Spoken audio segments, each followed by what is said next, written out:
Hey there, history buffs! Ready to explore one of America's oldest cities? Today, I'm taking you on a whirlwind tour of Boston. So buckle up, because this ride is going to be as bumpy as the cobblestone streets. First up, let's talk about the Freedom Trail. This, too, 5-mile-long path is basically a walk through history. You follow a red line on the ground, and voila, you're transported back to the 1700s. Don't believe me. One minute you're grabbing a latte, the next you're at Paul Revere's house. Talk about a time machine, huh? Speaking of Paul Revere, did you know he wasn't just a midnight rider? He was also a silversmith and a dentist. Imagine getting your cavity filled and your candlesticks polished all in one go. Multitasking at its finest. Now let's hit the Boston Common. Established in 1634, it's America's oldest public park. Think of it as Central Park's great-great-grandfather. Back in the day, this place was used for cow grazing and public hangings. Quite the combo, right? Now it's where you can spot locals walking their dogs and tourists trying to figure out where Cheers is.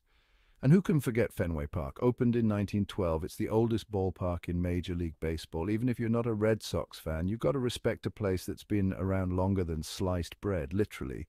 Sliced bread was invented in 1928. Let's not skip over Harvard University, founded in 1636. It's the oldest higher education institution in the US. And here's a fun fact.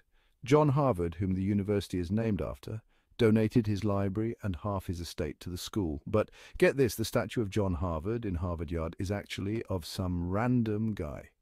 The sculptor used a student model because no one knew what John Harvard really looked like. Oops, and finally, how can we miss the Boston Tea Party Ships and Museum? Trust me, it's not your average museum. You get to reenact the famous Tea Party and toss tea into the harbor.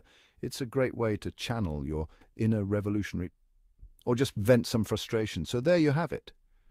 Boston is a city where every street corner hides a story and every old building has a secret. Whether you're a history nerd or just love a good story, Boston has something for you. Now grab your walking shoes and let's hit those cobblestone streets. Thanks for tagging along. If you enjoyed this video, hit that subscribe button and let's keep this history train rolling. See you next time.